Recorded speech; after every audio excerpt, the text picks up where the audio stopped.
Cyclone Amphan का impact हुआ है। जो प्रेडिक्टेड पाथ था, प्रेडिक्टेड रास्ता था, ट्रैजेक्टरी थी, उसी प्रेडिक्शन के हिसाब से ही हुआ है।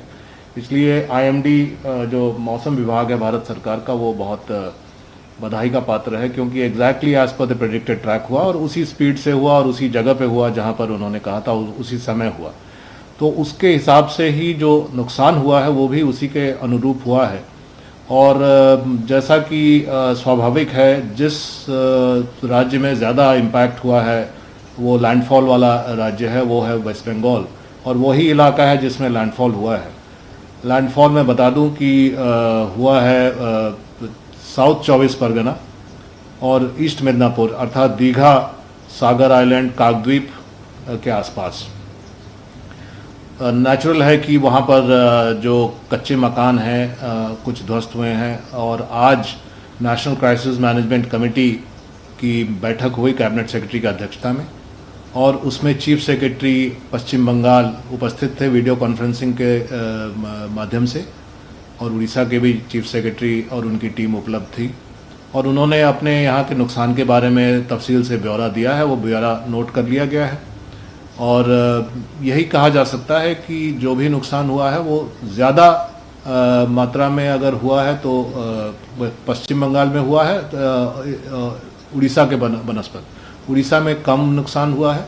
लेकिन दोनों का आंकड़ा अभी फाइनलाइज किया जा रहा है, वो फिर धीरे धीरे पब्लिक डोमेन में आएगा, क्योंकि उसके लिए सर्वे करना पड़ता है, टीम भेजी जाती है, होम मिनिस्ट्री की टीम जाती है और सारे क्वायद किए जाते हैं। लेकिन फिलहाल ये कहा जा सकता है कि अपेक्षाकृत उड़ीसा में कम नुकसान, और अगर ज़्यादा नुकसान थोड़ा माना जाए तो वो पश्चिम बंगाल में हुआ है और वहाँ के कुछ जिलों में। एनडीआरएफ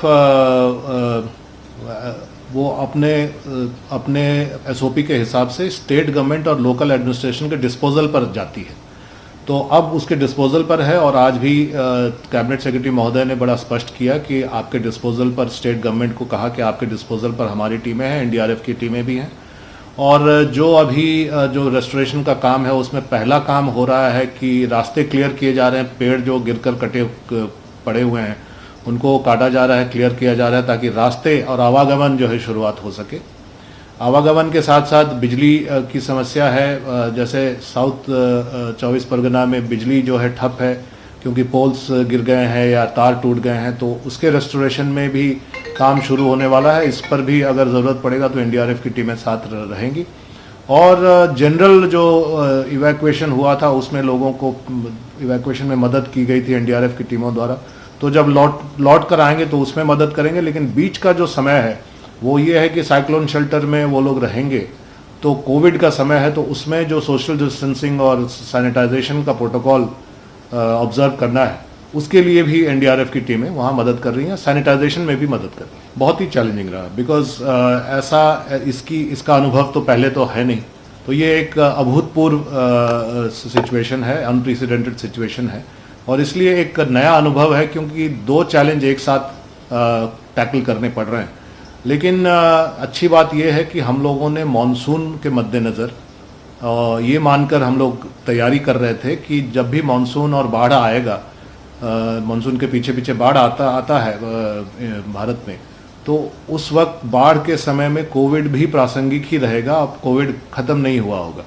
तो इसी मद्देनज़र हमारी तैयारी पूरी मुकम्मल हो रही थी।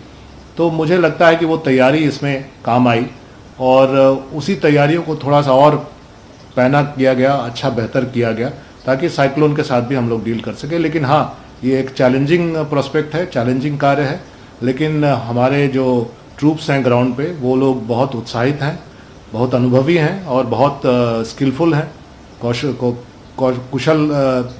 कुशलता उनमें भरी हुई है। तो इसलिए वो इस चैलेंज को अच्छी तरीके से ले रहे हैं और पॉजिटिव वे में ले रहे हैं।